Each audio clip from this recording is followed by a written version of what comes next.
Got it.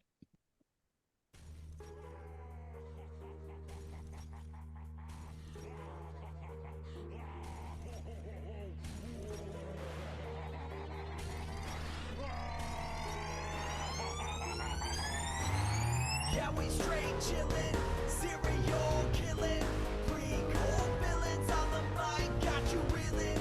5-star rated from the floor to the ceiling. If you catch a 1-star, no time for feelings. Got a demon DJ on the ones and twos, by the name Beelzebub, so don't get confused. So grab a seat by the fire, roast them all over two, and prepare to hear the legend of the straight chillin' crew. What up, nerds, and welcome to another Bobless episode of Straight Chillin', the weekly horror movie review show where you chill and we kill, slice, dice, and chop up yet another horror movie. My name is Soju, and I'll be your host for this evening. This is episode number 430, recorded on Monday, July 3rd, 2023. Tonight, we are talking about another Patreon pick, this one from Nate, aka Nate Deuce, the Natening. And the movie is Cabin in the Woods from 2012. This is actually, or 2011, I'm sorry. Wait, is it 2011, 2012? I'm already fucking up. 11. It's 11. Thank you, Randy. Before we Oh get my. into it, let me introduce everyone from the show tonight. Calling in from Washington, D.C., it is your boy Randy Gandy G. Landy. Tequila is my lady. How do, ladies and gentlemen? It's the cat's out, so that mice will play. What's that phrase? Who gives a shit? We're running things killing- these days. We're gonna nail this shit to the wall. After this, there won't be a podcast left to come home to. We're doing this shit hard. I must have done a typo on the date, and then I caught myself. I was like, "Wait, no, I was just looking at trivia for this." Randy, oh, we gotta somehow make it without Bob. I think we can do it though. This is gonna be the best straight chilling episode ever. I've never been less intimidated in my life.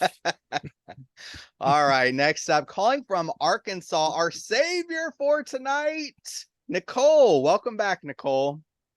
Hey fellas, I've got my flannel on and I'm ready for my second cabin episode of the year. Hell Oh, yes. theme yeah, here. knock at the cat. Yeah, Nicole always comes in the clutch when one of us has to bail last minute. So thank you so much, Nicole. Yeah. To start things off, will you please let everyone know about your awesome podcast and all of your spooky doings? Sure. So as Soju said, I'm from the Light and Shadow podcast. And I do not horror review, so it's not like straight chilling. Usually I'll pick a topic and talk about movies that have something to do with that topic. Kind of like it's sort of like lore meets a horror review show. It's a little bit of both. And I usually do it solo, but here lately, I am doing a religion and horror series. And so my latest episode is Midsummer. That's in the feed right now. And I just talked to Randy last week about The Mist. And so we're seeing a lot of each other these days. And That's that'll be right. coming out later this month. I don't know exactly what date yet, but a couple weeks from now. So keep an eye out for that. Yes. Thank you for having me on. This is how things happen. It's very cyclical, it's very give and take, and we mostly take. So thank you for being here last minute as you typically course. fill in for Of us. course. I'm glad you chose a movie that is pretty easily accessible that I've seen a bunch of times. Not a lot of research was required. So thanks for that. No, we Yeah. didn't choose some deep cut criteria on this week. Well, shouts outs to Nate Deuce, one for picking a movie for us, but also this one was like we did this way back in the day in the old archived episodes. And actually, Randy, I was looking on the score sheet. It says that you were not on that episode. Is that correct? Do you remember not being on that episode? I don't remember not being that far back. Like, Okay. man, those memory banks are deleted. There's nothing left of it. But I'll tell you this: I don't remember specifically not being on it, but I remember watching that movie with you guys at least twice. Yeah, I've Like, seen this movie it so was many a times. pretty frequent revisit, even early in its existence. So whether or not we reviewed it, we certainly had many discussions and watched it a couple times. So I'm excited to get back into it. I mean, give a score for God's sake. Yeah, for sure. All right, well, before we get too far into it, we do have some housekeeping. First up, we have a brand new Patreon supporter. Big shouts outs to Shane E. Thank you for supporting us, Shane. We got to give you that straight chillin' salute. Slap my ass. Man, Nice. sometimes double clicking just doesn't do what it used to. Nice and smooth. Yeah. Yeah, shouts outs though. Thank you, Shane, for supporting us. We also have a new poll pickup because it is a new month. It is just now July 3rd. So the last poll pick closed, and let's see, Randy, that was your takeover month, and the movie that won was Paprika. Woo! Paprika. Whoa, the one that was handily defeating all comers for the entire month. Yeah, to be Shocking. fair, the house did have a little bit of a comeback. It ended up being Wow. 52% for Paprika, 30% for the house. So a little bit. Nobody okay. wanted to There we go. watch Watership Down. No, man, poor Bakshi. So we will be talking about that later. Nicole wanted it.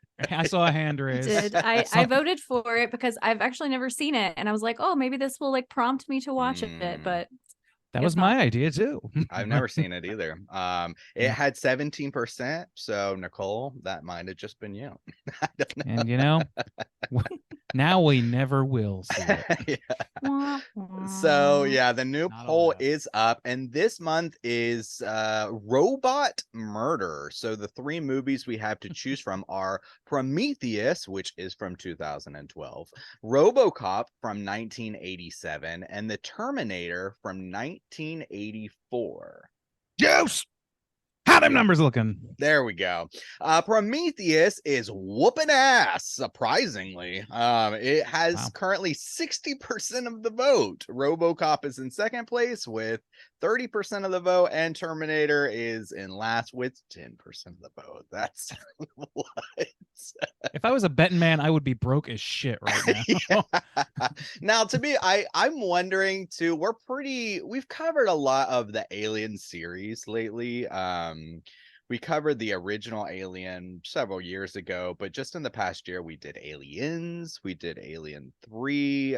So maybe people are just wanting us to wrap up the franchise. I think it's just Prometheus and then the fourth one, which is, what is that? Alien Resurrection or some shit. Covenant, I Requiem, think. right? I don't. Oh, fucking- you know what? You they're might. all. You're It's right. something. Yeah. It's I one of think- them there, Baddens. Yeah. They say. I think I would that's love it. to hear you guys talk about Prometheus because I mean the other two movies, sure, classics, whatever, but Mhm. I think some interesting discussion could be had. It's Yeah, the fair to thing is, assume that we would have Prometheus- nothing to add to the conversation about You don't know RoboCop or shit about Terminator. RoboCop. Way Um, smarter dudes than us. You're gonna cover that one. But yeah, so Prometheus, that's the dirt. Let's just Yeah. go grunging around in the dirt with to be fair though, Prometheus. I mean Prometheus is a good movie, and I we understand. chose it for a reason. So well, cool. Well, that's what the poll looks like. Over on YouTube's Bob dropped a brand new Tiki video. He was talking about a Jaws themed Tiki video specifically for the 4th of July.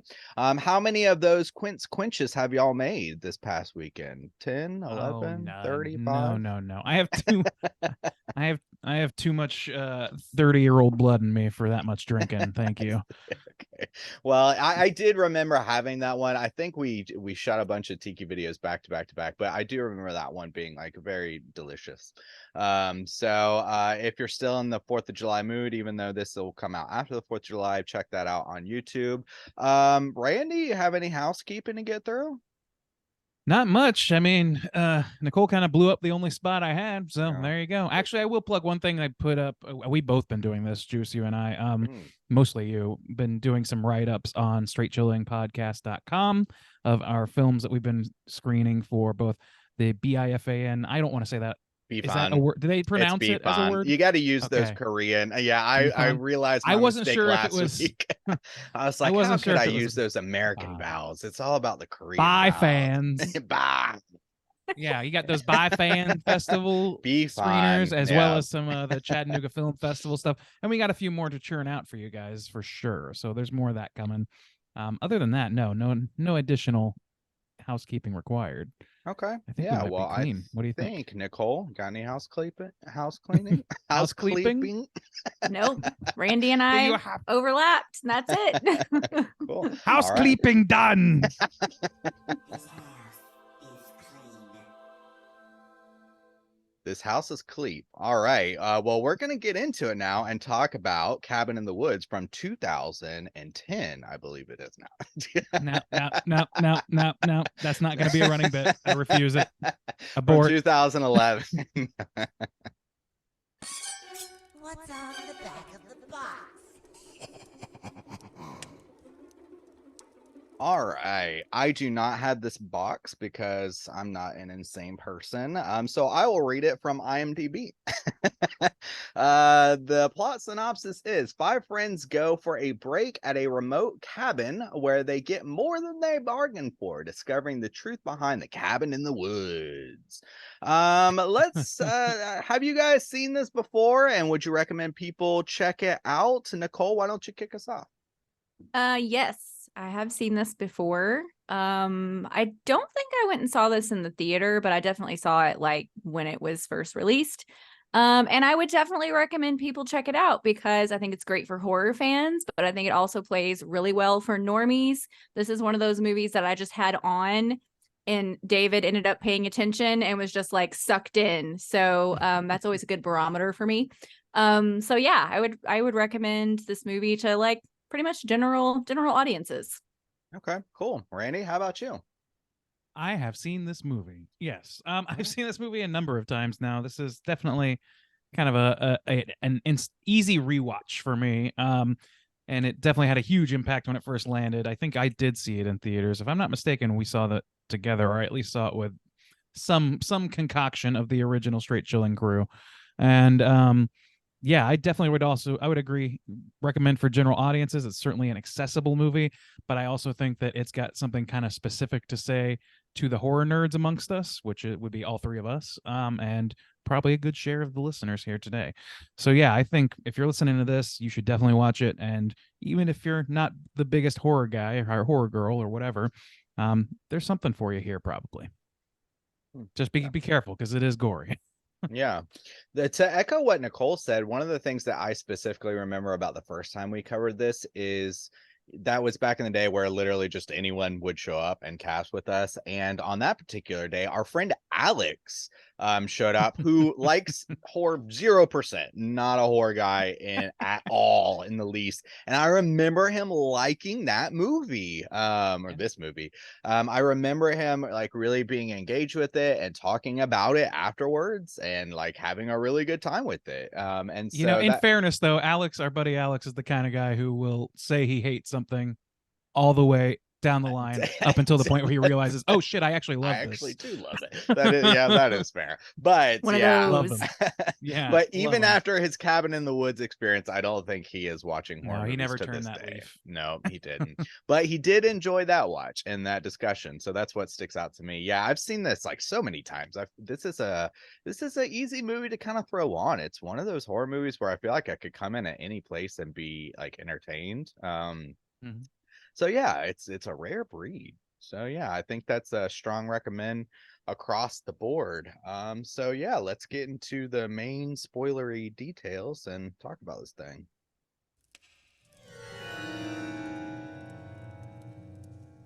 Spoiler warning.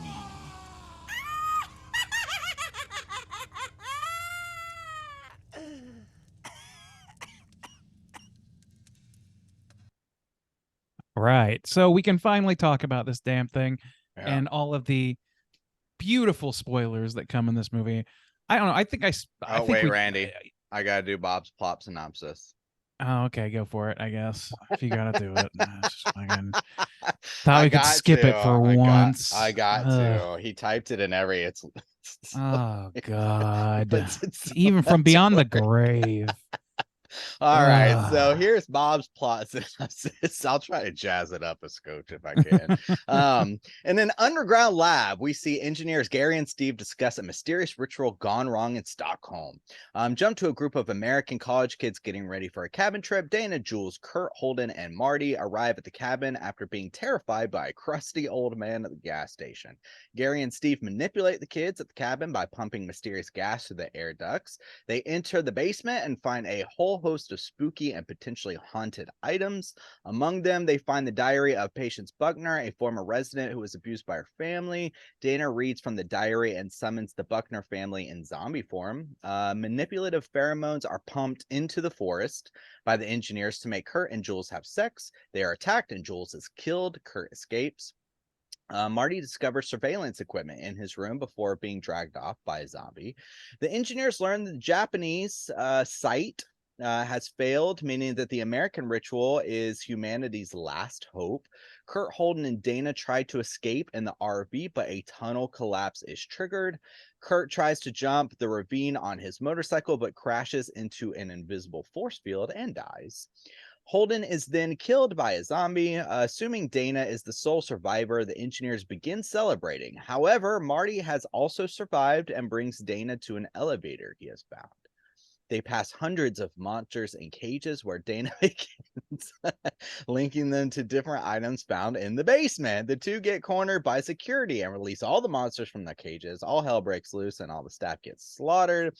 Dana and Marty find an ancient temple and meet a person known as the Director. She explains worldwide sacrificial rituals are held to appease the ancient ones. The American ritual involves sacrificing 5 slasher stereotypes: the whore, the athlete, the scholar, the fool, and the virgin. The Director urges Dana to kill Marty to complete the ritual. The Director is attacked by a werewolf and killed by Patience Buckner. Marty kills all but Dana. Wait. Oh, Marty kills all but Dana. Okay. Dana and Marty decide humanity isn't worth saving and share a joint. A giant hand emerges from the ground, demolishing the cabin as the world ends. Whew. There Are we you go. even listening to me? No. Skip to the end. So yes, now we can discuss this movie in all its spoilery details. Okay. So I don't know, like I'm just gonna ask Nicole off right out of the gate because we've talked about this before. How prepared were you for that twist? Because I feel like we saw it in theaters, or I saw it in theaters, and so I knew nothing of a twist. I thought we were gonna go very by numbers, and I was pleased with what I got until I was completely stoked on what we got with the reveal of what was really going on. How did you react to all that? I was prepared, not at all. So I don't Okay, know if you great. guys remember or not, but this movie was like shelved for a while. And so we kept hearing about this Cabin in the Woods movie and how it was getting delayed. But the plot synopsis, the trailers, like none of it gave anything away. And that's something I'm actually really impressed with, is that even though it didn't come out when it was supposed to, they managed to keep all of it under wraps. Because this movie is super fun on multiple watches, but it's so important that you don't know what's going on the first time you watch it. And I mean, they give you the setup pretty quickly, but I just loved it. I mean, I think it's just really unique, and it's like a love letter to horror fans, but it also makes fun of the genre tropes at the same time. And I think that that's kind of a delicate balance to walk, and they did it kind of perfectly. So I loved it. I loved the whole setup. Yeah, This guy has been marked. I even remember seeing the trailer for that, and I remember bitching about it because I remember being like, "Oh my god, we're getting like another cabin movie!" Like, and it's called Cabin in the Woods. How unoriginal is it? And to have that subverted from you, because as you said, even like at the beginning, if you don't know, I mean, you do open with the scene where it's in the office, and so you're like, "What the fuck's going on?" But even just the regular story as a Cabin in the Woods movie, it's very much, Evil Dead going by those numbers, but it's engaging still, and there is that level of mystery, but the twist just makes it that much better, of course. So yeah, I remember bitching about it, and I was very pleased, of course, to get what we And got. the thing about it is like not only do you do get like an inkling, it trickles out information about what's going on behind the scenes with Bradley Whitford and I forget the other actor's name, Richard Jenkins. Jenkins, thank you, who are standouts in this movie, by the way. But like you kind of you see them right out of the gate. Their hard cut to the title screen is one of the funniest in all of horror movies of that time. I think it was fucking great. And so like even the paint by numbers cabin in the woods story that you get is kind of done well and like in an enjoyable, like somewhat self-referential way, or in a, like it seems kind of expected, but like I don't know, the dialogue is working for me, and he who must not be named, the weed involved might have something to do with that. We're not going to get into that kettle of fish. Fuck him. But A whole yeah, kettle so of like fish. we're not. That's a kettle of fish I will steer clear of. Thank you. Going to the other kettles. But yeah, like you get this stuff trickled out as well while this is happening in very like small increments, and it starts to take shape, but you don't really know the real scope of it until the format completely breaks and we get the call on the red phone after the early partying that goes on. That scene, which is so fucking great, just watching these people unwind and celebrating and all this stuff, and then the red phone call, and like everything that happens from that point on is like complete balls in the air tossed up, and whatever lands, and it just all fucking lands. It's an incredibly structured movie to where it kind of completes a whole movie and then just tacks on a very, very even better climax. It's like when the prologue's better than the book, or the epilogue rather. Yeah. And it's still only an hour and a half. It's like an hour and 36 minutes. And I think that like it is interesting that they were able to, like you said, basically tack on a whole other movie on the end and still keep it like within the normal 90-minute frame. Yeah. God, we miss those days. Yeah, and also to just I love, you were right, you were saying like they kind of trickle it out, but they keep you enough engaged, and they keep the mystery going along enough that even when they kind of reveal what happens, you don't realize like there's even like the more to come. And it's crazy because this movie, you know, it's only been out a little over 10 years now, but I feel like that scene of the monsters going buck wild and everything that you get is like an iconic horror moment now, where just everything is unleashed, because it's kind of almost, in a way, it's almost like the kind of Avengers of horror, because you get to see all of your different favorite horror characters. Off-brand Avengers of horror. Yeah. Go crazy. You know, you've got your Hellraiser character, you've got a fucking unicorn, which is hilarious. Yeah, they make up a bunch of creatures too. Like there's a lot that are like evocative of other horror movies, obviously referential homages, that sort of thing. You got some like people that look like the Strangers characters and shit like that. But then, and then like clearly a Jurassic Park nod, a killer clown, all that shit. But then you'll get the unicorn, and you'll get something called Kevin, and you'll get a merman. And all of those things are like their own thing. Like it's not something that I have personally seen done on any successful level, I mean, any big level, in any horror movie. Like a horror movie centered around killer unicorns, I kind of want to see that. Like part of me wants that. Yeah, it makes me wonder if you know, somebody was sitting in a room someday thinking like, oh, wouldn't it be awesome if like all the monsters were on screen at the same time? Like how can we justify that, you know? Because it's interesting that there would be a story that would justify that, you know. It doesn't feel like shoehorned in or anything. It just totally makes sense that this is happening in the story. Yeah. They like the way they set it up is so brilliant to where like it kind of has to happen that way. Like it does.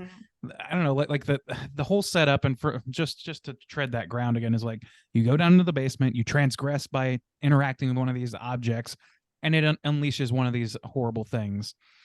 But like, so just keeping that door completely wide open, and for a couple of horror dorks writing this movie, you know that they were just like thrilled to be able to like cohabitate a fucking killer clown with a giant bat monster with, you know, all these fucking things. Like it was kind of in the early days of those sort of like team ups and those crossovers that are now like just eating up all of the box office and or at least all of the theater space, I should say.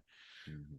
Well, and also too, there feels like there's a lot of love to this movie because specifically that basement scene, creating the idea of all of these different objects. I love that, he picks up the shell and he's gonna like blow into it for the merman and stuff. And you have the box, and it just feels like this kind of love letter, like you said, playing in this like sandbox almost of like, let's just throw all the horror shit in there and see how that would Mhm. look. And it feels so much fun as a horror fan because even when they put up the big board, they're betting or whatever, and you just want to be like, what's on there? What could we potentially see? And Do you want me to read it off? I've Yeah, got it in yeah, front of go me. for it. Yeah. All right. Just going down the list here. We've got werewolf, alien beast, mutants, wraiths, zombies, reptilius, not reptilicus, I guess, clowns, witches, sexy witches, That's the one. demons, hell lord, which I maybe that's the Hellraiser Pinhead. type guy, Mhm. the Pinhead and analog. Angry molesting tree, giant snake, deadites, hell yeah, Kevin, mummy, the bride, the scarecrow folk, snowman, dragon bat, vampires, dismemberment goblins, sugar plum fairy, merman, the reanimated, unicorn, the Huron, Sasquatch slash Wendigo slash Yeti, dolls, the doctors, zombie redneck torture family, who are the Buckners, jack-o'-lantern, giant, and just twins. Twins. I love that they have one for the Huron, but then Sasquatch, Wendigo, and Yeti are all just That's a grouped slash, yeah. together. Yeah. Well, I mean, they've got the reanimated, they've got zombies, they've got zombie redneck torture family, which the movie takes special pains to differentiate. It's Yeah. Man, it's a lot of fun because I mean, they are different in cinema. In Mhm. cinema, a lot of those And things how they are operate, different. yeah. Yeah. Or what kind of Mhm. movie you're expecting if that monster is going to be in it. Exactly. Yeah. Mhm. Exactly. So that's what we see on the board. I don't think that the options end there even. No, because there's a I giant think we see snake, more which I guess that could be reptilius. reptilius, Yeah. but I don't know. Like maybe they're all accounted for, but I don't Maybe. I But don't there's know no that. strangers on this. Like, I don't know what the strangers would be I don't know what they would considered. be, and I also don't know what the I don't know. Like there was like a ghost. Maybe that's a wraith. I don't know. Yeah. It doesn't matter. Point Yeah. is, they just crammed the fucking toy box in. Mhm. I love it. Dismemberment goblins. Dude, if Dismemberment Plan wasn't already a band, that's a great band name. Dude, you can't beat my Gint Brisket though band name. That's good. Straight to the top. I think I gave that to you, but okay. But yeah, I'm gonna so take credit for that. So I also too this, it has some of those kind of scream moments or just meta moments where they break down, like the rules and stuff like that, where they have the different, oh, you've got the whore and you've Mhm. got, all the fool, all these different characters. And I like how they even kind of subvert that because as they're going through it, Marty's asking these questions like, what's up with Curry? He's calling his friend an egghead. He's like a sociology Mhm. major. Like, they don't really fit these stereotypes, but it's good enough for the ancient Yeah. ones. I like that they kind of like pull that out and address it, that it's like, it doesn't have to be perfect, take. and because it gives the wiggle room to explain away other horror movies, Mhm. Right. Yeah. I really appreciate like the little moments that we get where so we get to know that these characters aren't cliche. Like in the beginning, whenever Kurt is telling Dana, like, oh, you need to read this book instead, because he seems like he's just the good looking jock. And Mhm. like even the moment where, the guy is like watching her like start to take her shirt off through the two-way mirror, and he's like, oh, no, like I'm not gonna be that guy. Yeah. Like all of the little things that they do to like show us that like these are just regular people, like these could be your friends. And I think that's why this works as sort of a little slasher movie on its own, because we are like sort of on this journey with them and it's fun to be with them. And then I love the scene we get when they get to the gas station with the Harbinger. Oh, Like that's great. And then the scene right after, right, where he's like, do you have me on speakerphone? dude, Mordecai is an unsung hero in this movie. The Love it. speakerphone bit is so goddamn funny. Oh It my really, God. I love that it's like a type of person too, you Yeah. know, Yeah. because you know, oh, the Harbinger, he's on, oh, Mordecai, and he's just so over the top, but just like that people are like that even if they're in on the bit, they're still in character. Yeah. You know, He's it's serious. like, Lambs have I come mean- to the killing floor. And he's like, "Hey, Morty, baby, how you doing?" Like it's fucking like her, like I don't know.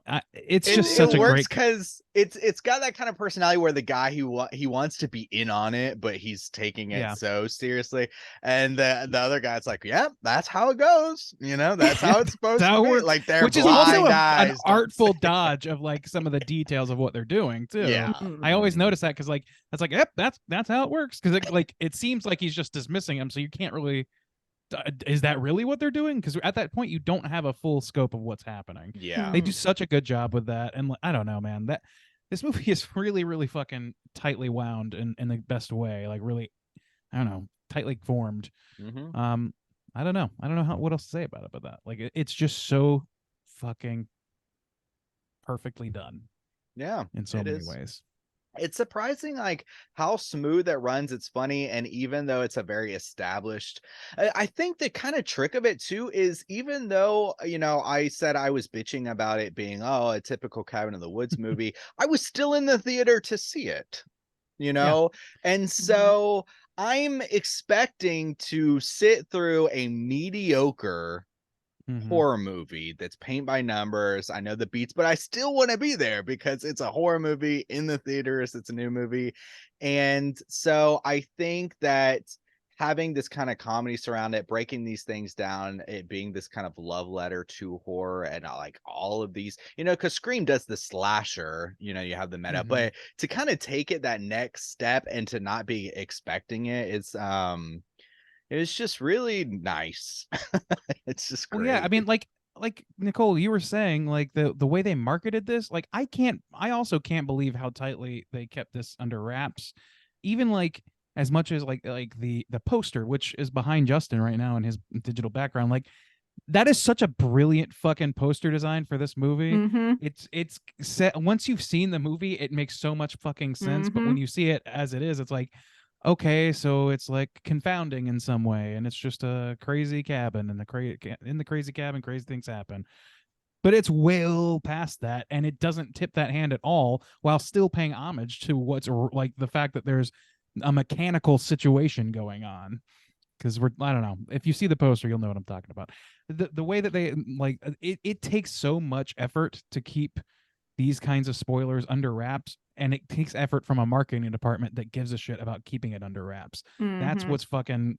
I think it was benefited from years of twist movies, in the wake of the Shyamalang of horror for some time, where they were like, okay, well, we know this is definitely a big old twist. We cannot tip our hand at all, and they really didn't. It's just incredible. I'm repeating myself, but it's just very incredible. Yeah.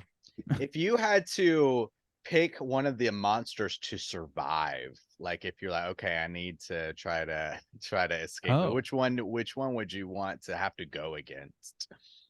That's a good question. Some of them I don't really know that much about. Yeah. Nicole, do you have one? Maybe a jack-o'-lantern. Like, I feel like that one might be easier to deal with, or possibly twins. I'm assuming that's supposed to be kind of like maybe the Shining twins. So Mhm. maybe we could Maybe. dispatch two children more easily than, say, a Sasquatch. I don't know. I was trying to think about which one of these I've seen the most movies of. So I've seen the most people survive from. Like, okay, I know that's smart. I know the trick to this monster or whatever. Mhm. But I mean, obviously, Kevin, not really, I guess, knowing what that is could be. Let's see. Yeah, not a werewolf or aliens. I don't want to deal with any of that. Mummy baby? Snowman is on there, so That's a weird one for the woods. I feel like that has to come only in winter rituals. I would love to see one where they spin off and there's a snowman, but it's like summer, and then all of a sudden it starts snowing. They're like, "What the fuck? Why is it snowing?" Has to form the snowman. Honestly, just like regular zombies, I don't know. I feel like that's such well-trod territory in horror films Mhm. that like I would like unless they're Return of the Living Dead style where they just don't die ever under any circumstances, then I would feel like I just pop the heads right off and call it a day. Like There you go. that Yeah. that You would know, it probably might do be it. easier to deal with, say, like a vampire, because you know the rules, right? So Yeah. if you know the parameters, you might have a better chance, other Yeah. than some of these other ones we don't even know like what they are, what they can do. Mhm. Sure. Yeah, like there's I definitely don't want to deal with the dragon bat. Nope. Nope. Giant. lot. Nope, not dealing with that. No.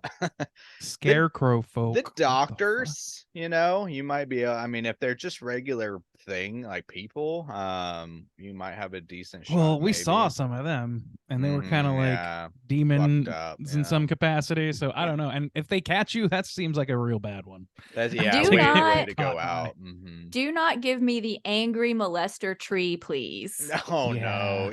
no. I don't know. I thought about that. Like though, like if you have a chainsaw handy, I mean that might If be you- more manageable. You got some gasoline. Yeah. But yeah, I think that's kind of not.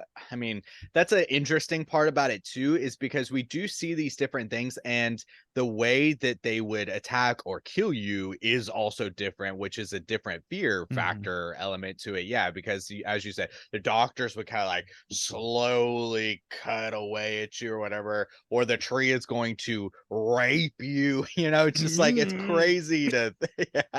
Yeah. So yeah, that's an interesting aspect too, that this movie just kind of like it doesn't like have to sit there and tell you, it goes through these scenes and you're like, oh shit, the clown laughing with his knife as he gets shot or whatever. I love how he kind of laughs at the bullets like, ooh. Yeah. Did a good job with that clown. It was Yeah. a good clown. Yeah. I don't know, like, can we talk about like this is the one thing about this movie that I think is like the discussion people have, at least in horror circles, which is I think there's a lot of people that see this movie as critical towards horror fans in particular. I don't think that I really buy that, at least not to a great extent. I think it might be a little critical of them, but like so the end of this basically like the whole movie, everything about this movie, is establishing these horror tropes as being something that have to be done and recreated over and over and over again in order to please a vengeful god that requires suffering. And it's pretty clear that the vengeful gods in this allegory are us as viewers that can consistently demand this like same old retreads of these horror movies, just rearranging some of the parts, changing the monster a little bit, maybe changing the setting, because we also see other settings throughout the world sort of on screen. But I don't know. What do you guys think about that? I'm not fully convinced that this is like the screed that some people think it is towards horror fans and what they like to see. I think it could be a little bit of both. When I say both, I kind of see it too as a critical of an industry in the same way. I like that they treat it like a typical old office, because this is like the monotony of day in, day out for some people. And when you do that, you're not inspired. You're going through the beats. You're kind of just putting this together like a regular old day, a TPS report, whatever, that's just kind of how you approach it. And so my first inclination is to think of it in that way of, oh, you're just treating this kind of like art form as this kind of put the pieces together monotony, go through it for the sake of, profitable outcome or something like that. And so that's why I like, everybody kind of gets their comeuppance in the end of, oh, this comes back and like bite you in the ass. But I think it can be a little critical of the audience in that way too, because it's kind of like this back and forth of like, well, that's what they're selling you, so that's what that's what makes the money, so that's what Right. you get again and again. And I think that's a fair criticism. I don't think it's necessarily so critical of the violence idea, but I guess it could be. I don't know. What do you think, Nicole? I don't know that it's I'm sorry, Nicole, you chime in here. We've been cutting you off. I don't feel that sort of like criticism or hostility towards horror fans necessarily. Like that's just not the way that I have ever personally read it. And I think maybe that perspective depends upon how you feel about the ending. Because I mean, this is a movie that it sets up the rules, but then like all the rules get broken. So if you find yourself loving that, you know, you're already in this movie, like accepting something that's outside the norm and enjoying it, appreciating it. So I guess I would be interested to know how you guys feel about the end. Before I say, I want to know, how do you guys feel about the end? The choice in the end. You know, I feel like I used to be a little bit more like a little bit more conflicted by it when I first heard people like make this claim, like, and it's not Mhm. everybody. I don't know if it's even that big, that huge of a contingent, but it's a very loud contingent for a while that was saying like, no, this movie resents horror fans for what they want. And it's like, I don't see that. I see this as a not a screed so much against fans as it is against the limitations of the creative work itself. Because I mean, like, it's so funny that like this movie pleases all of these people up until that ending because it is the same old thing in many ways and it's a fresh twist on that, so it pleases everybody. And that's like the ultimate goal of doing any of those like rehashes, is to like give it a little twist and put it back out on the shelf that just as it was, make a slight alteration. But like the end of the movie actively says like, you know what, maybe it's time for someone to give someone else a chance. That's like a verbatim line in the end of the movie. So to Mhm. me, it's clearly just saying like it's time to make room for other forms of movie, and the vengeful gods, as it were, the people and the fans who may, and maybe not even the fans, just the marketplace could be the god too, because Mhm. it is very powerful. It needs to be appeased, and when it's missing a key element, it's like all hell is broken loose, and you can't have that.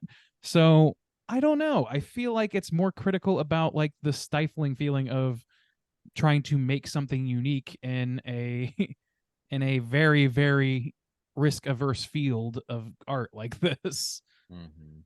Well, and to Yeah. be fair, to kind of go off of that, when this film came out in 2013, I mean, that's when we started to see that shift of Mhm. new things happening. New things I think happen. The it rise deepened of a shift at Scream. A24, you know, Yeah. of getting away from the tropes of seeing new things, of the trauma is the monster, and you know, of not having these just kind of like paint by number characters. I think this really is like cleanup. This movie acts as like sort of a cleanup job after Scream sort of like laid that bare for the Mhm. slasher genre. But what we got after that was less slashers, at least less slashers that were successful because they weren't able to poke fun at themselves. They were instead retreads or reboots or whatever. Um, and instead we got things like Hills Have Eyes remake. Cabin in the Woods is like a Evil Dead remake. Like these are, and like and torture porn and all these things like that are just gore for gore's sake in a lot of cases. And you know, this is trying to break free of the broader spectrum of those things, where Scream sort of broke slashers. This sort of broke the broader era of horror in the like mid 2000s. I think it was maybe a little later than it needed to come, which is why maybe if it had come out 2 years prior, whenever it had been actually completed, it would have changed things even quicker, and would have gotten more of these like small auteur horror movies Yeah. that are now sort of like not the standard, but like way more standard than they ever were at that time. So, Yeah, definitely. Yeah. I personally like I love the end of it. I did not expect them to choose the less popular option, I guess. I kind of thought, oh, like they'll figure it out and they'll like survive together. So when they chose to just kind of like let it all burn, I was like, this is sort of fantastic. I kind of love this. So yeah, I dig it. I really dig it.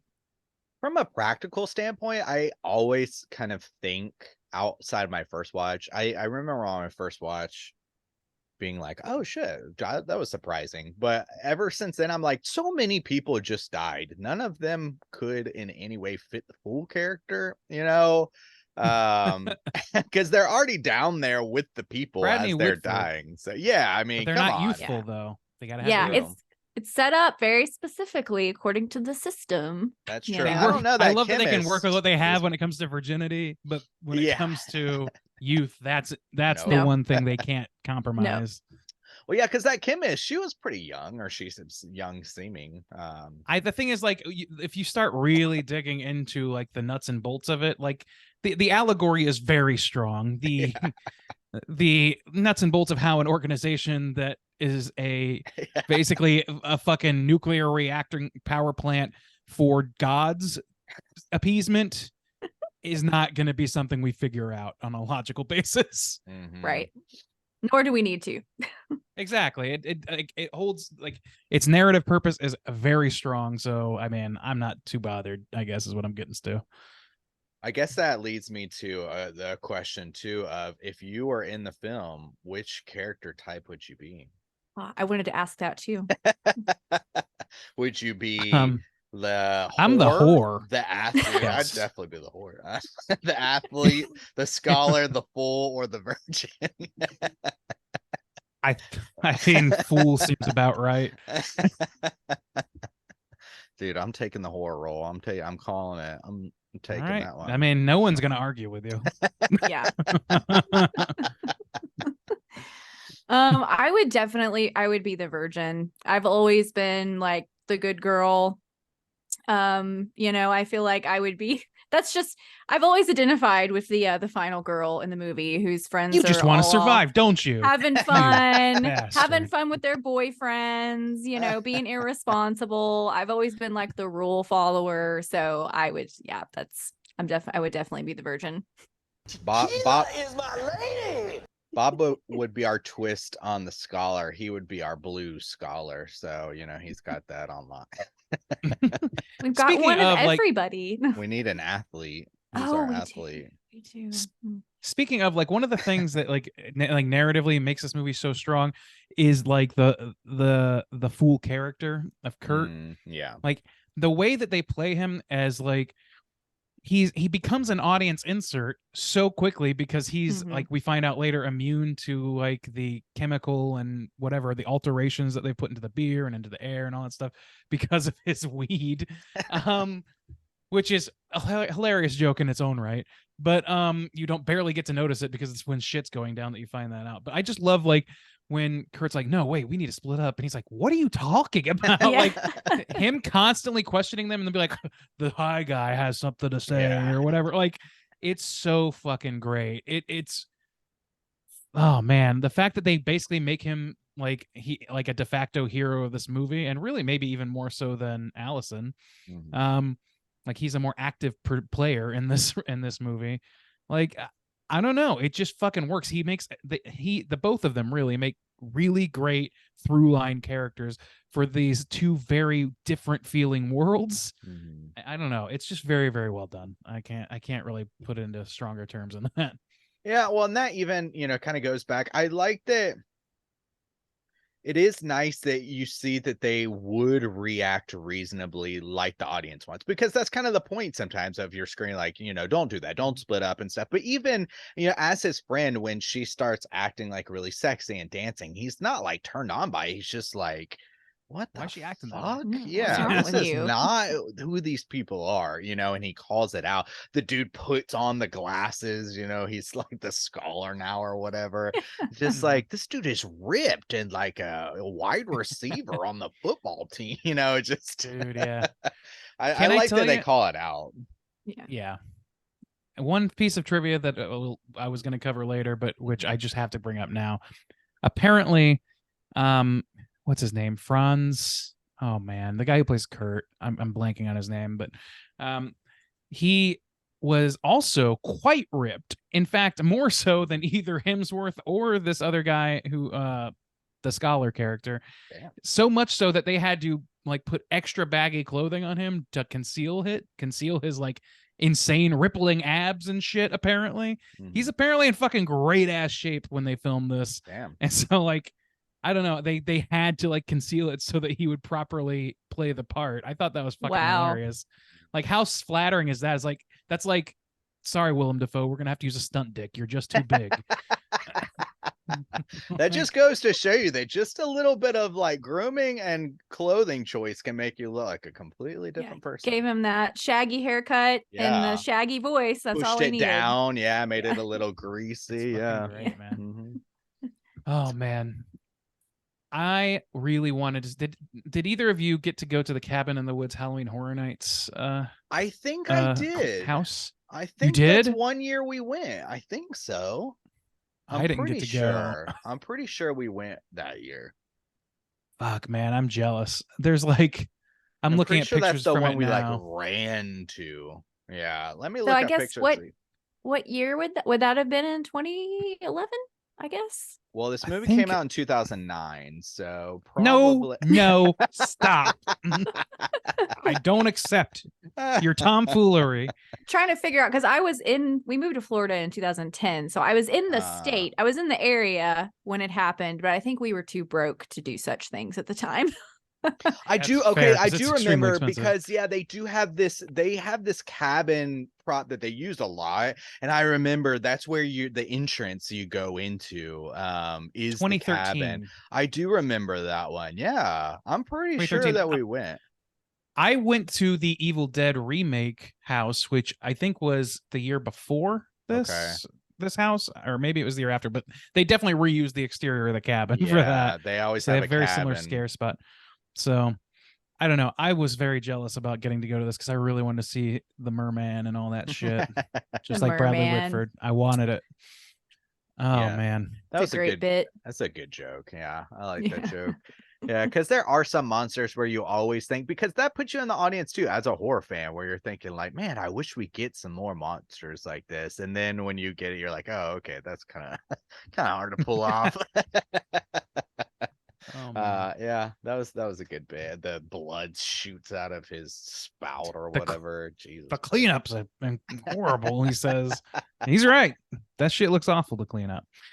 Well, I think so. To wrap us up before we land the plane, so typically, this was a Patreon pick from Nate Deuce, and we typically do their reviews at the end, but Nate posed some questions. So before we do the review, I wanted to kind of ask his questions so we could have a little discussion about it, and then we can give our rating. So he did ask, we kind of touched on this a little bit, but I'll still ask it. Which monster from the whiteboard that we didn't see would you have liked to make an appearance? He said, mine is either Kevin or Sasquatch. Shout out to Brandon. And then to kind of, well, no, yeah, okay, well, I'll stop there. So which one do you think you'd want to see? I'll go sexy witches, because I mean, come on, You're gonna invite him to goth night, right? Yeah, goth sex. They're gonna be in all blue tinted and breathe really loud. Do I have a playlist for you? Yeah, I like the distinction as well. So I want the witches, but give me the sexy variety. If I'm gonna go, make it sexy. What about you? Is there anything that y'all wish that we had seen? So I am kind of obsessed with the Wendigo, and I feel like, we've skirted good versions of the Wendigo, but I've never really seen like a great Wendigo on screen. So would love to see that. And then also I'm intrigued by the Scarecrow folk. I think that could I look thought We about saw a those too. little glimpse of them, I think. You're a little scarecrow fiend, aren't you? You got the Dark Knight of the Scarecrow was one of your picks, wasn't it? Yeah, it was actually. That's interesting. I guess scarecrows are they're spooky. They're good imagery. I like Hey. scarecrows because they're kind of like Hey. a lot of monsters are old, like vampires, and they come from Europe and stuff, but I don't, for some reason scarecrows feel very Americana. They feel like our kind They of do. monster, Yeah. Well, They're in that same ours. vein, like I was kind of torn between that and the jack-o'-lantern, because I mean, how am I gonna not like a fucking Yeah. Halloween themed monster in this mix? Ooh, do you Sure. think the jack-o'-lantern would look like Sam from Trick or Treat? Could be. I don't know. Like that's the whole thing, is like that's so interpretable however you want. Like we've seen some jack-o'-lanterns on screen before, and they are Looking at you, Pumpkinhead. widely varying. Yeah, it's a very very varying field. Yes, Pumpkinhead. Yes. Yeah, I've seen Return to Oz, so maybe it would look like that. That would be Mhm. fucking great. there you go. Yeah. Yeah, for Um, sure. Yeah. Nate Deuce also said, do you think Kevin as Kevin McAllister? That would be one hell of a crossover. I legit, so Nate shouts out, I thought that exact thing when I was pausing. I was like, fucking Kev, it would have been hilarious if they had him out making some traps and shit. Oh, I did, talking about traps, I did love the bear trap thing that the guy, the big dude yeah. had. That was That pretty he- cool. It was like a mace, but it was a bear trap. Yeah, and he could like grab you by Cool. the back, or that was a cool Like little fucking weapon. scorpion. Yeah, Mhm. It was I like pretty that. original. Yeah. Yeah, backwoods torture scorpion. Yeah, I don't know. Like, I think. Oh, So what's man. there's a movie, what is it? There's something about Kevin. Is that the movie? There's something about we need to talk about Kevin. We need to talk about Kevin. There's When something did- about Mary. We need to talk about Kevin. Yeah. when did we need to talk about Kevin come out? I don't think I've After ever this. seen that movie. Oh, okay. So It was like 5 or 6 years after this. so I wanna Kevin say. is a weird choice to have on there. It seems very Well, specific. Do you want the spell broken Oh. for you? Sure, Yes. since Nate asked, yeah. Yeah, it is in the Cabin in the Woods trivia section of IMDb, Okay. which is to say, take it with a grain of salt, but Mm. I find it somewhat believable. Kevin, one of the monsters on the whiteboard, is a tribute to Elijah Wood's character of the same name from the movie Mm. Sin City and the original Frank Miller graphic novel. So he's your Wow. boy. My boy. I will say that's the one role that I find him appropriately creepy in, because he's a creeper. So it kind of works out in his Mhm. best. When he's trying to play like the One day good we're guy gonna- that people love, I'm like, no, that dude's a creeper. Oh, he's a creeper? Yeah, okay, there you go. One day we're going to explain to Justin what acting is, and he's going to figure this whole thing out. Acting like a normal human being. Have you seen the Maniac remake with him, Justin? I haven't actually. haven't. I would like to check that out though, because again, I feel like that's an appropriate role for him. Well, it's very good, regardless of your feelings about Elijah Wood one way or another. So Yeah, I should check that I out. need to watch that. I am loving him in Yellow Jackets. I'll Mm. say that. He's very fun in that. I haven't watched Yellow Jackets yet. It's on the list. Put it higher on the list. On the Okay. list. Bumping it up. His next question is, which monster that we did see would you like to see more of? More unicorn kills or angry molesting tree, for example? Why would you want to see the tree? Did we see the tree? It came Mhm. out, it popped out of the elevator. Oh, that's right. The It just kind of like branches, shoots out. kinda, That's yeah, right. uh-huh. Yeah. I Mhm. forgot about that. I would be curious to see how that thing would move, if at all. I guess, but I don't really Maybe want it to can, see like- the result of that. Walk on its branches like a spider. Maybe I- yeah. Spider tree sounds fucking awesome for a monster, by the way. There was some kind of, what did we see that it had like saws attached to it? It was like a Yeah, machine, that little or machine. something. Yeah.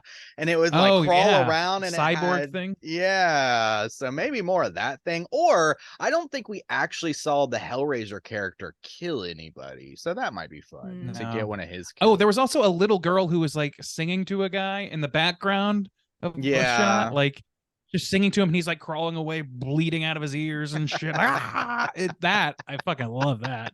I would love to see the little like ballerina girl's like teeth face like eat Sugar somebody Plum too. Fairy. Like maybe that's what I I didn't even think about that. That probably was the sugar plum think, fairy. think look, so. look, I would love to have seen the clown more. Like, I know we've seen plenty of scary clowns, but he had good personality. He So did. Mhm. would love to have seen him kill somebody, I think. That was a good clown. I would love to see an actual deadite. Actually, Mhm. in Yeah. this. I think I don't know. Yeah, I there's too many, man. You can definitely watch like watch this and find a different monster you want to see over and over again. Like you can focus in on different ones. That's part of the fun of rewatching it, honestly, Mhm. Yeah. is getting to like focus in on one or two of the creatures you didn't really see as clearly the first time. As far as I know, I don't think we saw any of the snowman. So, well, I guess he specifically think mentions so. that we did see. Would you like to see more of? So, okay, Mhm. that excludes that one. All right, cool. And Yep. Nay also asked this, which is kind of was our prompt a little bit last week, but a little different. But he said, would you like to see them do a prequel of this, maybe set in a different time period or different country? I think that's very doable, because this movie has two instances where people survive. You know, I love the Japanese scene where the kids. Yes. They're That's like so singing precious. together. They turn it into Yeah. a frog, and then Yeah. Richard Jenkins leans over and says, "Fuck you." That's the I best. love it. But we The know like evil is Stockholm too. defeated. Yeah. Yeah. Well, yeah, there is a little bit of trivia to that, and I think this is all just people like trying to piece together what each of the different sites are that we see, because Mhm. we see different sites. Let me see if I can find this piece, but it's oh man, where is it? Okay, so the Kyoto ritual is a reference to the ring and the grudge and that sort of thing. Buenos Aires ritual is a reference to King Kong. We do see like a collapsed creature of some kind in the ground. And we Mhm. see something on fire, which looks something like maybe Transylvania or something. That's not what it says here, but it's something along those lines. So like you see like different horror. It reminds me, like, I don't know if you guys have played, there's a board game called Horrified, which is based on the Universal Monsters, and like it's like a little like Transylvanian town or whatever. But there's also other versions of that game that have like different settings. It's like that. Like you basically like concoct your own horror movie on the game. It's a lot of fun. Mhm. But like that's what the job is of Richard Jenkins and Bradley Whitford in this movie. It's just so fun, man. It's like somebody's D&D horror dream came to life. Yeah. Yeah. Anyway, All right. Well, you guys want to get into your final thoughts on ratings? Let's see, Nicole, why don't you kick us off? Out of 5, how are you gonna rate Cabin in the Woods from Okay. 2015? 2011. So you're just not gonna let it go, are you? Clearly I love this movie. It's a really good time. I think, of course, it has a larger message if you want to like dig into that and think about it, but it's also a super easy one to just turn on and enjoy the ride, which is nice. As I've already said, it works well for a wide-ranging audience. Horror fans are going to appreciate it, but like I said earlier, normies can enjoy it too, and I think that makes it strong. And it plays with the well-established cliches and all the greatest hits. So again, even if you're not super familiar, like you understand what is going on and what is being said. I think the balance between our sacrifice heroes and the people at the company is really well done. You enjoy watching both groups, and I think that's part of what makes this movie just move along really fast and hit really good beats. As I already said, I really appreciate the ending because it goes that nihilistic route, but somehow that still gels really well with the more fun side of the movie. It just all balances really well. I don't really have a lot of criticism for this movie. I think some of the CGI doesn't hold up perfectly, but honestly, I think it's so entertaining and the carnage is so great that doesn't really matter. It doesn't take away from the story. The only other thing I would maybe want to see differently is I'm not the biggest zombie fan, and so the fact that our main monster is the Buckners is kind of like, I don't really know if I want to watch them dispatch this group. I might rather see like the Scarecrow folk, you know. Of course, like not every monster would make sense in the cabin setting, and like they very much made sense. I mean, it's even called the old Buckner place, so I understand why they did that. But they're maybe not my preferred monster to watch. But we've talked about monsters a lot already. Just in general, I think this movie is a classic that's very quickly earned its place in the genre, and I think that fans are going to love it and be talking about it for many, many years to come. So I am going to give it a 4.5. Nice. Randy, out of 5. Oh, We're I gonna never get to go. I know. early. See, I mean, when Soju hosts, he's a little more fair, a little more balanced. What a you know? benevolent dictator he is. Yeah, I agree with all those points that Nicole just said. I think that it's fair to criticize some of the CGI. I think even for its time, some of it was a little loose. But the thing is, like, so much of the CGI's success is based on the fact that you don't have a lot of time to reckon with any of it. They use it whenever they need a long shot of something. For the most part, what you're seeing is practical effects, and so it's easy to sell through. And then the CGI effects are kind of like just blips and blorps flying throughout different scenes and very chaotic situations. So for the most part, it works. I think probably the parts where it hurt the most were like the what do you call it? The force field. You know, it did its job, but it's like, I don't know, because that doesn't exist. I guess it's easier to like just say like, I guess that's how it looks. I don't know, but I don't know. It doesn't quite sell the same because you get to see so much of it. Anyway, CGI aside, though, I don't think that that's the biggest thing in the world, because for the time it was acceptable, not groundbreaking, but acceptable for what it is, and they did a good enough job with it for what they were doing, and used it sparingly enough. The performances are all great, the writing is good, the editing is great, the soundtrack works. I mean, I love like being able to dig my teeth into something meatier at the under the surface of what this movie is getting to. Is always a plus. And like Nicole said, you do not have to go that far. You can just enjoy it for what it is, and it's almost equally enjoyable. So it's really kind of got something for everybody.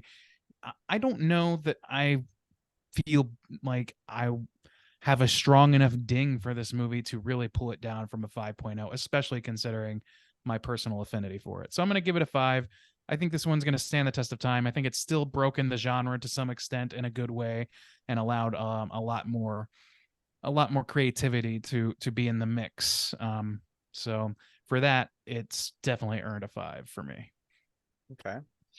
All right. Well, I really like this movie, and I do. Again, it's a weird movie where it's got a ton of gore and kills and nudity and stuff like that, but it's so accessible somehow. The comedy, I think, just drives it, where the Harbinger is hilarious, and just their interactions, but they do this good balance of breaking down. I like where I think Jules dies and they kind of do their little ritual, and it kind of does show that they're struggling with the fact that they have to do this. They're coping like the best way possible, and even the security guard kind of like brings that up, like, this is fucked up, right?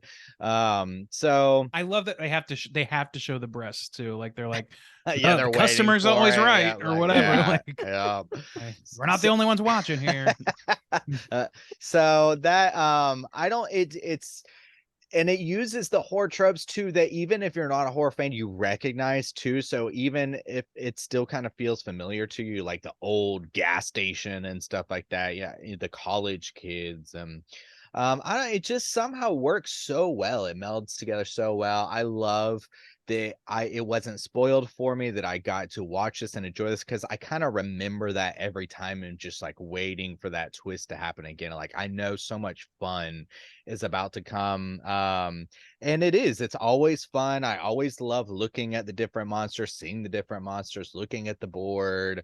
It's just this huge kind of like love letter and theme park almost for horror fans. And for some reason with that, maybe it's a little bit of the CGI, or maybe because it's still newer, that I came into this not really wanting to give it a 5, but to be fair though, I think last time too, I gave it a 4.5, and I was going to give it a 4.5 too, but the thing is I have a new code now, and I have to give half star for the Yabo. So it's going to end up at a 5 either way I spin it. So it's going to be a 5-star from me as well. And now Bob is going to give us a little piece of his mind. Take it away, Bob. Well, I'm sure those thoughts sure were stupid. Boy, what's there to say about that? Nothing. Nothing. Except Bob, we miss you. Please come back as soon as possible. So with our scores, oh shit, did I add in Bob's? Hang on, let me do it again. I'm fucking up. 4.5 You are fucking up. equals divided by. Okay, our overall aggregate score is 4.875 out of 5. Whoa, so super, super, super high. Also, too, we did Nate's questions, but I also have an email from Nate. So let me just switch on my tabs here. All right. So Nate Deuce says this. Hey guys, thanks for digging this one out of the vault and reviewing it for my U pick. I really love this movie. It's towards the top of my favorite list. I really enjoy the humor, the lore they build in this, and all the horror movie tropes they utilize in a different way that I'd ever seen. Wait, in a different way than I'd ever seen. I remember seeing this in the theater and was really caught off guard because it seemed like it was marketed as a super serious horror movie, and right away they hit you with this weird, funny office banter and kind of turns everything on its head. I remember my friends and I looking at each other and being like, are we in the right movie? I kind of remember that feeling too. Which is apparently what the creators wanted. I'm probably not going to say much that you guys haven't already talked about in this movie, so I'll give it a 5 stars and call it a day. I'll leave you with some questions so you can discuss in the prompts and we discussed those. So okay, cool. Nice. Everybody's digging Thanks, on Nate. this. Thank you, Nate. So many 5s. I know. guys. I know. I have to tell know. you, I hate rating movies. Every It's so time. tough. Yeah. It is. And then I feel like every time I rate one and then like maybe go back and listen to it later, I'm like, I don't know if I agree with my own score. But it is really God, it's so hard for me to give a movie a 5. Like there almost has to be, I've heard Jacqueline say this and I agree with her. There almost has to be this like level of like magic that like resonates with me in a certain way in order for me to give a movie a 5. It's really hard for me. I'm going to tell you this. I'm going to tell you the secret here, Nicole. The secret is don't ever listen back. That's your biggest mistake. Don't listen to what you've said in the past. Don't think about it. That shit's gone. Don't Put it ever away. hold yourself accountable Listen, for anything. No, Randy, accountability don't is for give in. suckers. Don't give in to the man. We don't put numbers on art. Oh, please. We put numbers on art every day. How much did you pay for your copy? Oh. $3.99. All right. Oh, So boy. all right. So that's Cabin in the Woods. Let's get into our Rotten Tomatoes segment, Randoos. Let's do it. Certified fresh to death. All right, ladies and gentlemen, this is the Rotten Tomatoes segment of our show. For those who are new, how this works is I'm going to ask these folks to guess within the best of their abilities what the critic and user score is, the aggregate positive score is for Cabin in the Woods on RottenTomatoes.com. We're going to start, as we always do, with the critic rating. There are 292 reviews counted, so just under 300 reviews.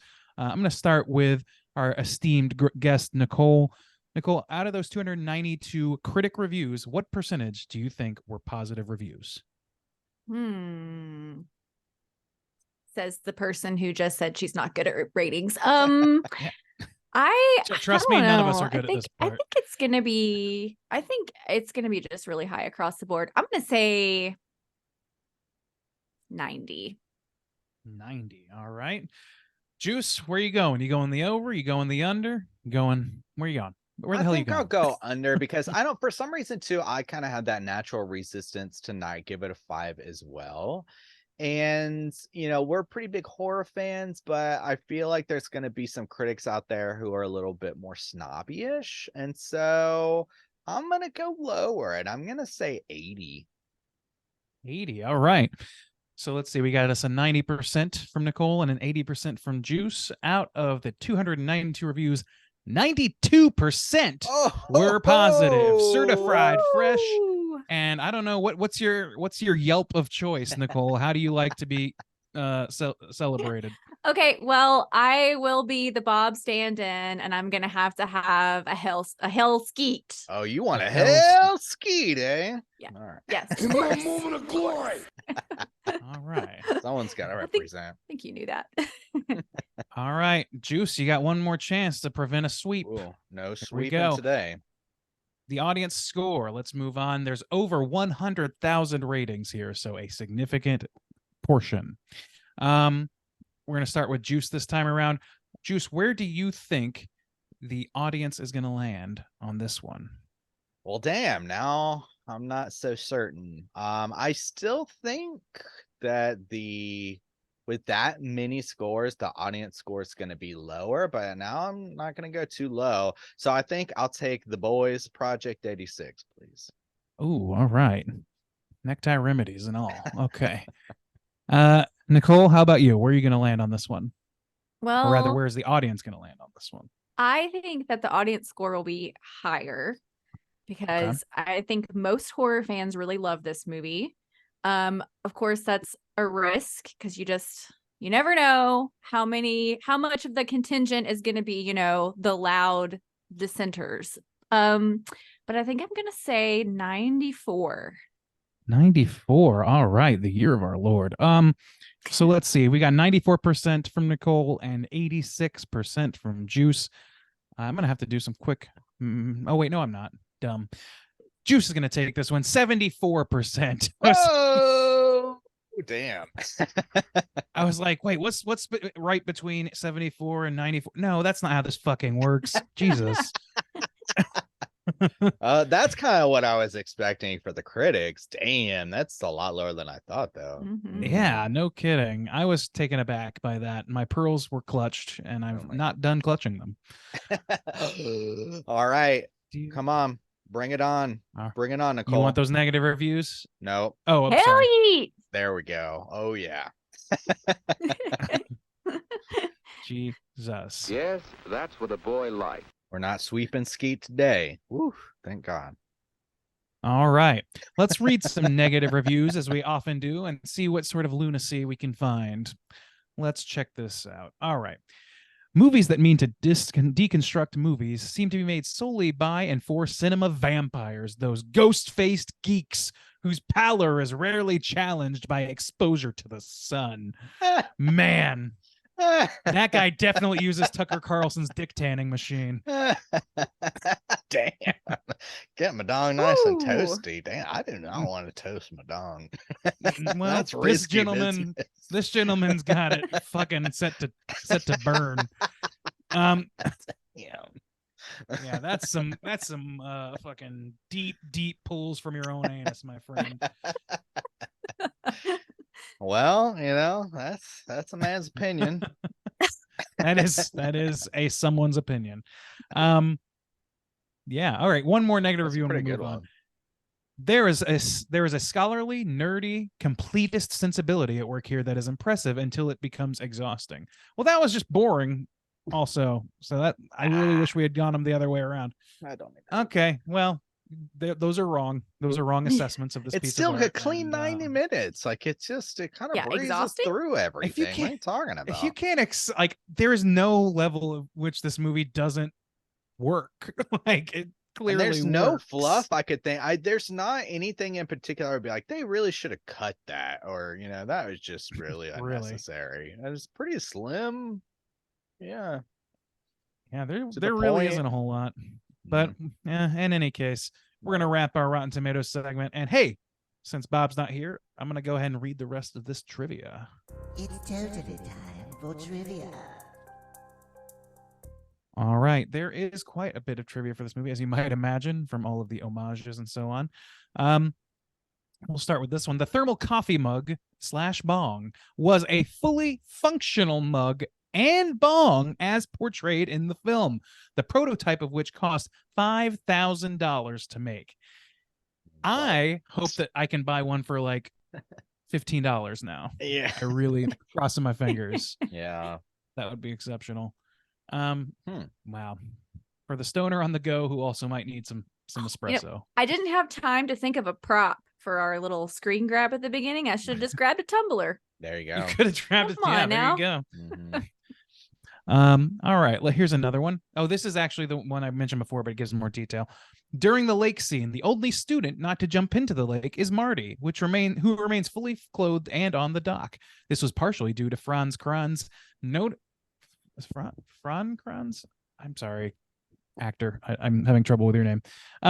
Noticeably being in as good, if not better shape than the other male students. In the commentary for the film, the writers joke that he was ripped like muscular Jesus and assert that if Marty were being shown being that fit, it would ruin the character. This is partly also why Marty wears baggier clothes than the other students. Yeah. I think I've been calling him Kurt like this whole review. I don't know why. It's Marty. So yeah, good for you, Marty. Yeah. Keeping it ripped. Keep it tight. Yeah, maybe fucking Shaggy is just like stacked like a motherfucker under that green tea. You Maybe. Maybe never so. know. Lillard wasn't working with nothing. I bet I'll he's say that. swinging like Defoe too. I'm gonna call it. You know, Marty's the biggest dick character in all of cinema. We know this to be I was talking true. about Shaq. Look out, Bo is not afraid. Moving on. Much of Drew Goddard's inspiration for this movie came from his own upbringing in Los Alamos, New Mexico, a place filled with scientists and coworkers all going to about their business and living seemingly routine and ordinary lives, even though they were building nuclear weapons that could potentially destroy the entire world. He talks about this in the DVD special features, interviews, and commentary. Fascinating, I think. Yeah. Randy, I mean- you just reminded me that I forgot to mention that we have a new mini cast coming out this Friday, and it's Bo is Afraid. Well, Our housekeeper. I guess our house was a little filthy still. This is dirty. It's a little It was bit. not cleaped. Also, Bob wanted me to mention that he's doing Joe Bob this Friday as well. So if you stuck along to the episode this late, now you know. Welcome to the mid trivia bump section, mid trivia Just- promos. Shoehorn it right in. Bob, you can just cut that out and move it to the beginning. now. Oh. Jesus This Christ. house is So- clean. This house is presumably clean. Here's another piece of trivia. Joss Whedon, he who must be a piece of shit, and Drew Goddard wrote the script in just 3 days. Oh, I was yeah. pretty impressed by that. So from what I read a little bit more That's about this, quite and apparently they were just both coming off of unsuccessful films, and so they holed up in a hotel room and just decided to like work through as much as they could and come up with something, and this is what they came up with. So I mean, impressive. Okay. You know, sex pest claims be damned. Yeah, Okay. Yeah, that is very impressive. Yeah, 3 Yeah. days. Holy shit. yeah, that's insane. We're wasting our So time. those other failed rituals I had Try to mentioned, the script. Kyoto ritual being a ring reference, Buenos Aires, a King Kong reference, the Stockholm ritual as a reference to John Carpenter's The Thing. I don't know that I caught that on screen. I'm not connecting what Yeah. that's It's Yeah. just the reference there. it's kind of just hard to see what's happening in those. They There's go so by much. so fast. Yeah. Mhm. I There's would like even to a go back Jurassic and- Park like raptor claw and one, it's like clearly like a Oh. full Jurassic Park thing in there. Let's see. And then the Madrid reference appears to reference Dracula, which I think that was the Transylvania that I was talking about, Thinking, the yeah. old castle that was lit up. And on top of that, I found another article that details more of this stuff. Oh yeah, there is a thing somewhere in there. But there was some sort of creature from the Left 4 Dead video game series in one of the cubes, which I didn't know. I wouldn't have known. I didn't There catch it. is some Ku Klux Klan members in one of the cubes, Damn. monsters that they are. Let's see. And yeah, I think that's all that I've found. Yeah. You just like, you could dig through those fucking There's a cubes lot. forever and find a million. Yeah. There are twins that are like the Shining twins in there too, and there's all kinds of things. I won't spend any more time on that. The Latin that Dana reads from the diary reads dolor supervio caro, dolor subliminus caro, dolor ignio animus. It means pain outlives the flesh, pain raises the flesh, pain ignites the spirit. So there you go. If you wanted to know what that was about, I've there you heard go. that before. And now the Buckners are going to show up at your door. If you like read an old recipe that's written in Latin, are you haunted by like blueberry muffins or some shit? I like it's Yep. like no matter where you are, Latin is going to curse you, is what I'm coming to understand. Banana bread. The banana bread's going to. The banana bread, yeah. Oh yeah. That's the last exorcism move. Let's see. This is interesting. Heather Langenkamp from Nightmare on Elm Street, our famous Nancy. Yeah. Serves as one of the members of the actual makeup crew that created the different nightmare creatures. Her husband is a special effects artist, so she worked on this movie. Cool. She was credited That's so differently. I can't cool. remember. Yeah, I thought that was fucking great. Yeah. I love that she's still like in the mix with things. Like she did that Midnight Club series that Mhm. unfortunately got canceled and stuff. I don't know. I like Heather. She's Yeah. great. Yeah, I knew her husband was a special effects guy. he worked on Serpent and the Rainbow with Wes Craven, actually. But and it Oh. does not surprise me at all that she would just be like, yeah, sure, I'm gonna go with you and work on this movie. She seems very down to earth, very chill. Cool. Absolutely. Okay, and here's the big. This is the grand finale of this trivia. Originally, the part that was played by Sigourney Weaver, the director, they sought out a different actor for that role. Who do you think they sought out for that role? I'm going to ask you guys. a good Jamie Lee question. Curtis? Okay, Jamie Lee. What do you think, Justin? Justine? Justine? Justine. Oh, that's a good one. I don't know. Robert England. Robert England. Both good guesses. Both wrong. Bruce Campbell was originally tapped to be our director Oh my god. for the movie yeah, Cabin in the Woods. That makes Mm. sense. Of course, it so should have been. But you know, I don't Sigourney's a fucking know. great Yeah, pull, though. I think Yeah. she I'm might not work upset with what we better. got. I think if Bruce Campbell would have showed up, I might have been I don't know. It would have a different tone. It might have felt Yeah. too meta, like, because then it would have been Maybe. like, yeah, because he's Maybe, from but that honestly, I would have been franchise. psyched to see him. I don't know. I'm an easy mark for a Yeah. Campbell cameo. That's um, interesting. And it's so funny that there's so many good options too. Like you really could have pulled any horror icon, like a Robert Englund, like any of these Yeah. folks, and it would have been like perfect. Yeah. And Sigourney is like kind of like she's definitely a horror icon, but like it's sort of a very specific subgenre of horror that she typically plays in. Mhm. So I mean, I don't know. I guess Ghostbusters if you count that, but Yeah. I don't know. I don't She know. carries I'm an air torn of with- like sort of like prestige and authority with her though that really just Mhm. like was perfect Yeah. for that role. it made it seem a little bit more serious, and Bruce would have hammed Mhm. it up big as he is wont to do, and as he would have been, I would have been grateful to see. But at the same time, like I'm kind of happy that we got to focus in on what Sigourney was saying a little bit more than maybe Yeah. we would have if it had been Bruce. It would have been She a little, did feel like an maybe a little authority. sillier. Mm-hmm. Yeah, Also I mean, not to wade into like too thoughtful waters, but I do wonder what the difference between having a woman and a man in that role would Mm. have done to that Yeah. position. interesting. know? Yeah, I didn't think about that. I don't know how that would have played out, but anyway, that's Yeah. our trivia segment. We're gonna call it there. I thought that was very, very fascinating. There's a lot more, but we only have so much time. We're Juice, running out what- of do you- tape. Juice, I'm about to throw it over to you. Guess what? We're We going need to go hunting. Straight chillin'. Cooter of the week.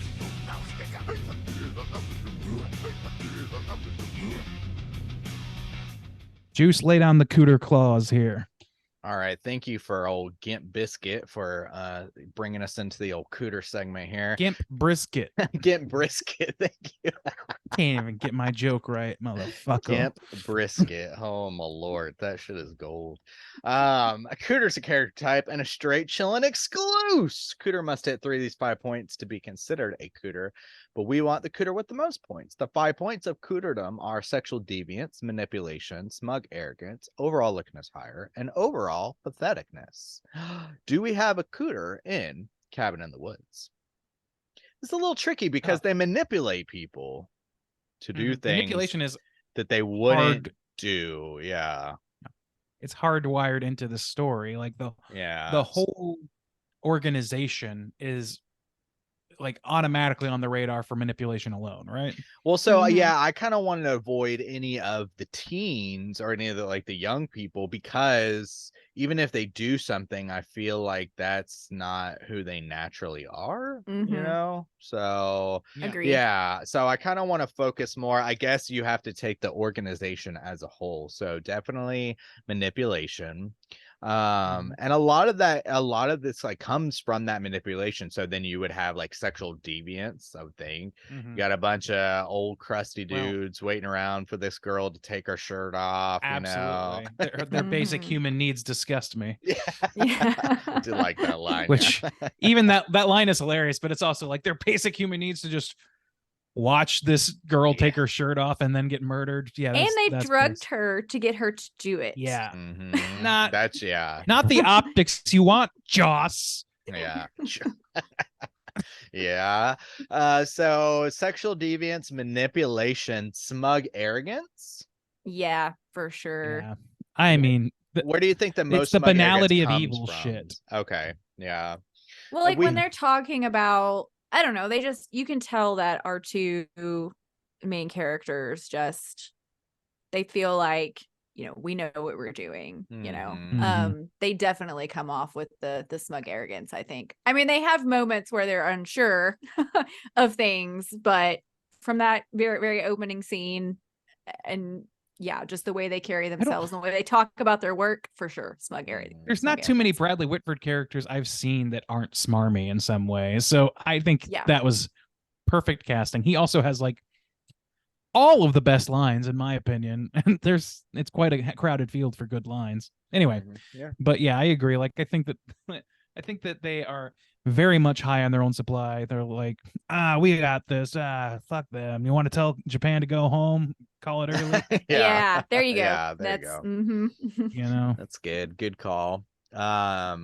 So they hit looking the at big tires about three. normal. Yeah, there's nothing special about looking at tire. And Patheticness. then overall patheticness. I'm trying to think about that dude does go out per merman. Maybe that could be pathetic. That's just poetic. I don't know if that's Yeah. poetic, Yeah. not pathetic.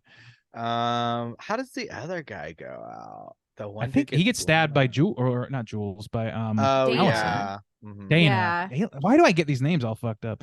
Yeah, Dana stabs him and he's like, you gotta kill that guy. And then he dies. So they're true believers in what they're doing. Like, Yeah. and it's not hard to understand why to some degree. If this was a real world thing and not a metaphor for creativity in film, Yeah. you probably should have the world's gonna killed the fool. Like, Yeah. I don't think it's time for humanity's long suffering death if we can avoid it. It's always an interesting question. Actually, we had the same conversation when I was on for Knock at the Cabin, because we were talking about the Same, end and yeah. like, should they have just Yeah. said, no, I'm not killing my family for this world? Like, Mhm. we're just going to Yeah. live in the apocalypse together. And I think we agreed that that would have been the better ending. So here we are. You know, the trolley problem, it's always rearing its ugly trolley head. Yep, just buy a raincoat. What were we talking I about? don't know. I think we were talking about cooters. Cooters. Man, I think the we wheels got are 'em. coming off. Yeah, well, I think we got them. I think so The too. But I organization. mean, well, here's the distinction that I want to make, though. Actually, I did want to make this distinction. There's the organization, and then there's the vengeful gods, evil vengeful gods. But see, okay. So that's what I was my mind was thinking about too, is it's kind of like that lost problem of you're doing this, you've come into this organization, you follow these rules. How do we know this? You know? I don't know. And so they're like, oh yeah, the gods like that. Their Pete's like, how do you know? Yeah. Anybody down there talking to the gods? I don't think so. You know, so Dana, fucking Zool's down there talking to him. so I mean, it's all hearsay in the court of Cooter. I don't know if hearsay is, It's tough. hard I think they evidence. are. The thing is, we know that the gods exist. We see a god Yeah. hand, so we know they exist, and they are the ones that are demanding all of this, up to and including the tit shots. So I mean, Yabos. so are the evil vengeful gods, aka moviegoers, aka film as a whole, the cooter of this movie too? I don't know. I feel like they kind of go hand in hand. So if we got one, we got the other, I think. Yeah, that's fair enough. I think it's All a right. little assuming, but we This don't is one care. of those abstract. You just wanna- cooters. You really want to just sit down and have a nice long form debate with the evil vengeful gods and figure out what's really going on? I just want to hear their side, I mean, Yeah, I'm just asking questions. Maybe I'm the just evil here vengeful asking- gods have our best interests at heart. I'm not What saying do we really need? I'm just asking questions. I'm just asking questions. Just ask What? questions. I mean, questions never hurt anything. All right. Either way, I think we got them. We Let's got 'em. see. I think we should probably skip what you've been watching this week. How do you feel about that, Randy? We're If that's democracy what, here. If that's what the Iron Fist wants, then who am I to complain? Evil, vengeful God Soju has some plan in mind. Let's follow Oh along. God. Okay. Well, how about we don't have any voicemail segments for this week either. Do you have any prompts that you want to throw out for next week? Well, I guess that depends on what's coming next week. Let me which I take can't a remember. gander. Straight chilling totals. We are on the ball. Welcome to intermission. Um,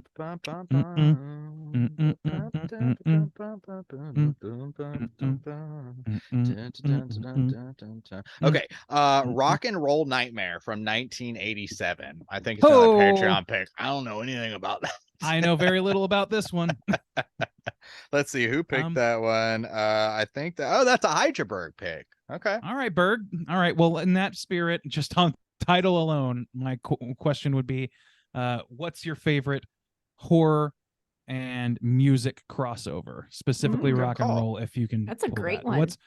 Is it like the Thriller music video? Is it something, what is it? What's your favorite crossover between those two things? Oh man, I was in Busan a couple weeks ago and I was in a shopping mall and there was some clothing shop, but for some reason outside they had kind of like a setup and it had some TVs on it, and one of them was playing Thriller, the Thriller music video, and it was playing the music like ever so slightly, and there was this probably, I would say, somewhere in the range of like 3 to 5-year-old girl who was mesmerized by it and trying to kind of like mimic the dances, and it was wonderful. It was awesome. I was just kind of like Aw. watching from afar. I fucking was like, great. oh shit, that's a That's moment a right magic there. moment. Yeah. Mhm. Oh man, that's Yeah, great. it was great. So yeah, Thriller's pretty amazing. Yeah. Well, I'm not going to call in, so I'll tell you mine right now. Sure, yeah. Tell me. I love the music video for 30 Seconds to Mars, The Kill, and it's The Shining, basically Yeah. The Shining.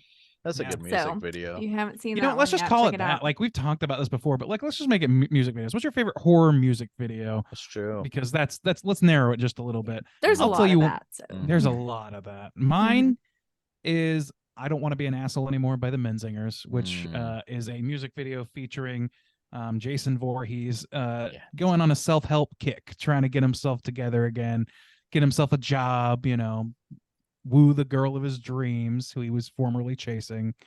It's just a lot of fun. It's a lot of fun, and it's very in keeping with the song itself. So check That's a that good out. one. The That's a good Menzingers. video. One always pops into my head. It's just because I don't, it's like so kind of disturbing or fucked up, but well done as well. It's a song called Fantasy by DYE.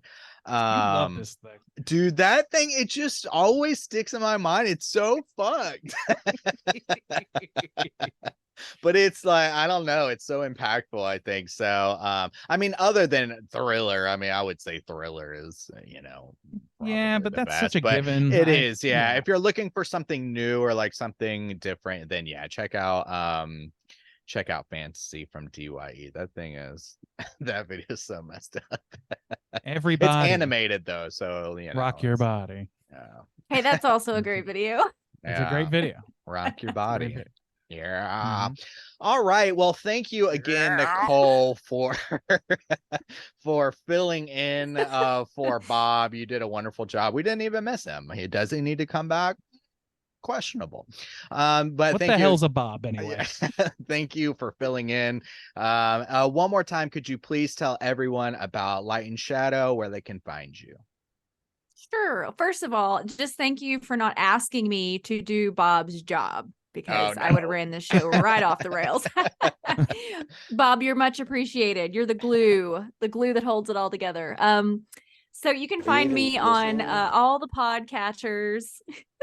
Light and Shadow, a horror podcast. I'm on Facebook and Instagram at Light and Shadow Pod. And like I said, Midsummer is my latest episode, and The Mist with our very own Randy Gandy G. Landy is coming out in a couple of weeks. So please find me. Yeah, nice. I've been enjoying the religion coverage. It's It's been fun. The religion watch 2023. The specific religion focus. They've been good episodes, and yeah, you. so good job. I'm kind of looking forward to Randy's. I don't know. We'll see if I'll listen I to wouldn't. that one or not.